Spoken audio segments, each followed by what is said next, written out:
Hello, Liberty Youth Academy families.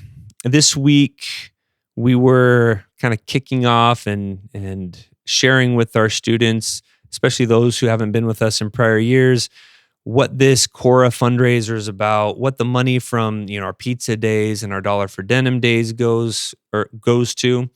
And I realized, we've always struggled a little bit to figure out how to share the vision of what this fundraiser is with the parents. We get to talk about it with our students. We've tried inviting parents, to the devotionals where we talk about this, but because of work schedules, it's hard to get everybody. So I finally, after chatting with the students this morning during devotional, decided it probably made sense to record a quick video to outline what this is. So that's what this is for. Hopefully this is helpful.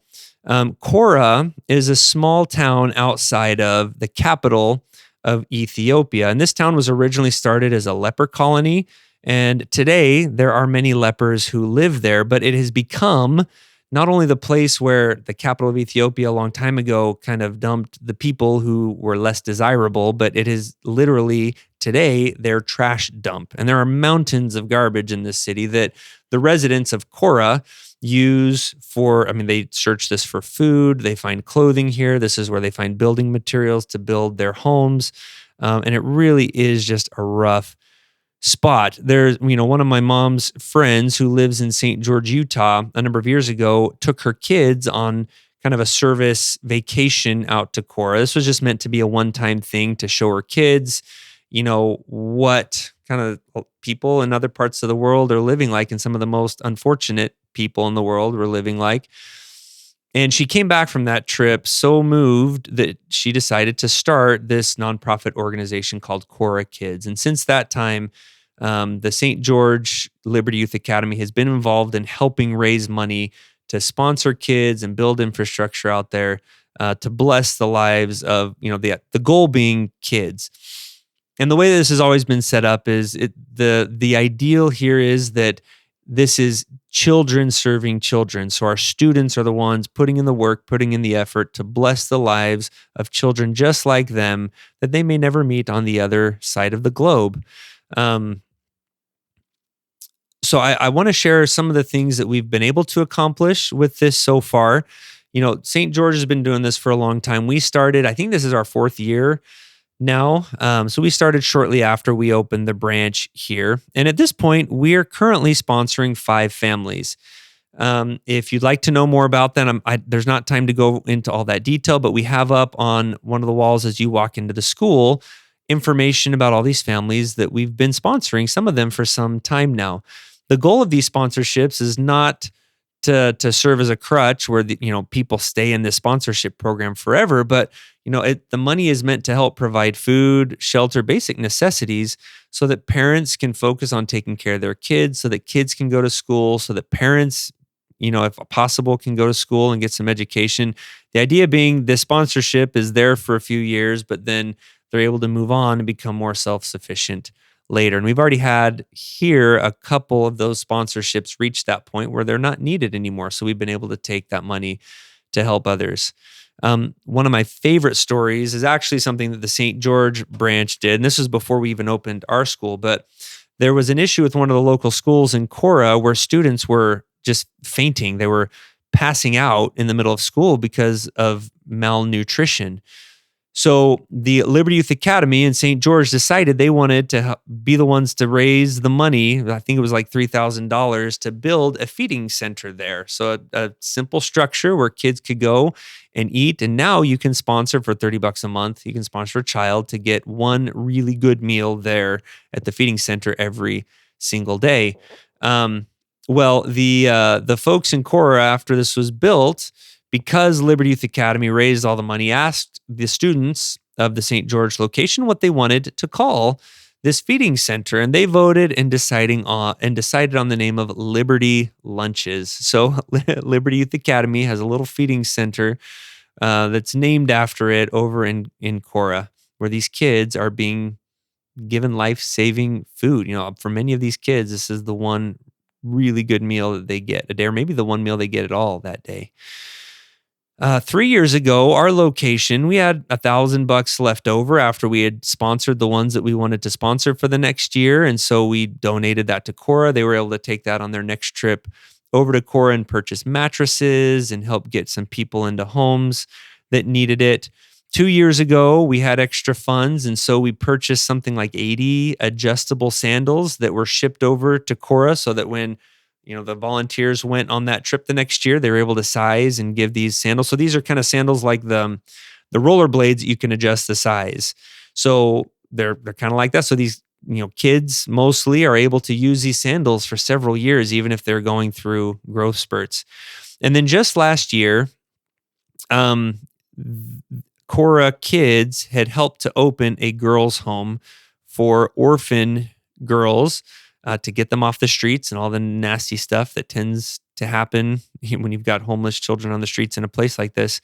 They opened this home. There's a local family there who had opened a boys' home. And so the idea is they bring these girls in and they try to have kind of a normal home life for these girls. Well, they had just opened this. They had a family of 3 sisters whose parents had died in the war, who were living in the home by themselves, complete orphans, and needed someone to take care of them. So this family was able to bring them in. We had just enough money to sponsor one of those girls, and the St. George location had enough to sponsor the other 2. And we also had enough to send a little bit over to help outfit that home with some furniture.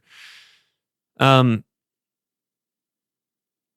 have to say, this has been truly humbling to work with, your students and to see their excitement and their desire to help these people that they've never met before. Last school year, we had about 76 students and we earned about $5,400, which allowed us to continue sponsoring those that we were already sponsoring, as well as help outfit this girls' home. The year before that, we'd raised more. It was like $7,800 with just under 70 students. But we had access to some farmers markets and things that didn't pan out last year, and we didn't know until late in the year, so we didn't have a lot of time to adjust. This year, we have about the same number of students as we did last year, but as the kids were voting on the goal that they wanted to set for themselves this morning, they set a goal of $10,000, which compared to what we've done before seems like quite the stretch. But when you take into account the fact that just pizza days and dollars for denim will generate about $1,500, $2,000 of that. That doesn't leave nearly as much. And as Bonnie was doing the math while I was up there talking, she figured out that it's about $120 per kid on average is what we need to raise. Now, we want to make sure this is clear. This is supposed to be the children serving children. This isn't children coming and asking mom and dad to fork over the money to make all this happen. And for pizza days, we highly recommend that if kids have money of their own, they should be the ones paying. Or if they don't have money of their own, they're doing chores or something to earn the money to pay for their pizza slices. That way it really becomes a meaningful learning experience for them.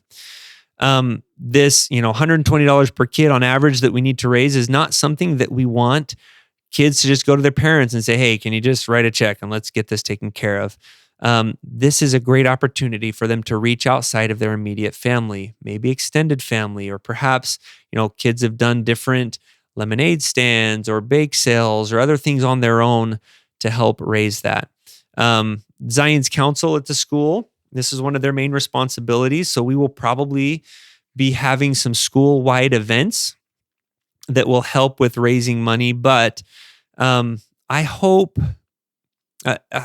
kind of sharing all of this helped kind of give the vision. We've been asked several times also why we're still doing this fundraising when we have some financial needs with moving into a new building, and it would be great to be able to raise some money for more playground equipment and things like that. And every time we've prayed about that option, we just haven't felt good about it. And I don't know exactly the reasons why, but I suspect that one of the reasons is that there is something very valuable in these kids learning and feeling the blessings of service and sacrifice themselves.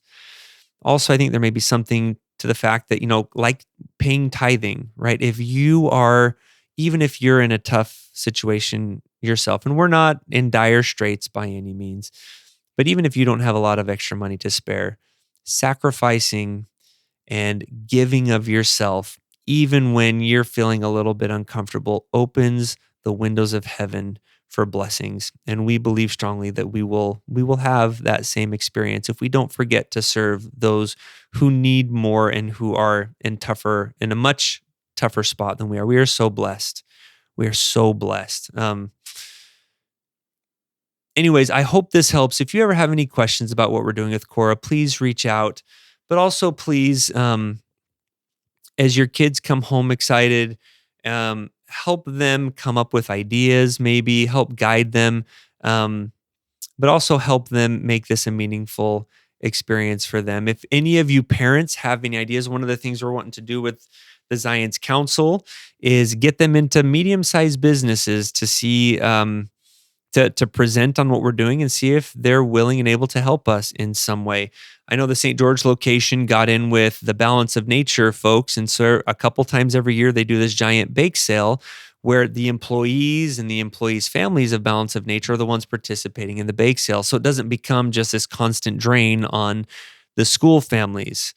So if anybody has any ideas, please flow them our way. If you've got any ideas that you try with your kids for fundraising that work, please share them. We'd love to share them with other families. I know $10,000 is a stretch for what we've done before, but I am confident that if we're working together, if everyone is trying to do a little something on their own, we do some of these school-wide things that we'll, hopefully talk about later. And if we've got Zion's Council out there talking to businesses, we can make that happen. No problem. Thank you guys all for your support. Thank you for watching this. Again, if you have any questions, come let us know, or stop by the wall at the school and read up on some of the lives that your kids have saved through their fundraising efforts in the past. And we're excited to continue that legacy and hopefully reach out and expand our reach to bless even more families. God bless.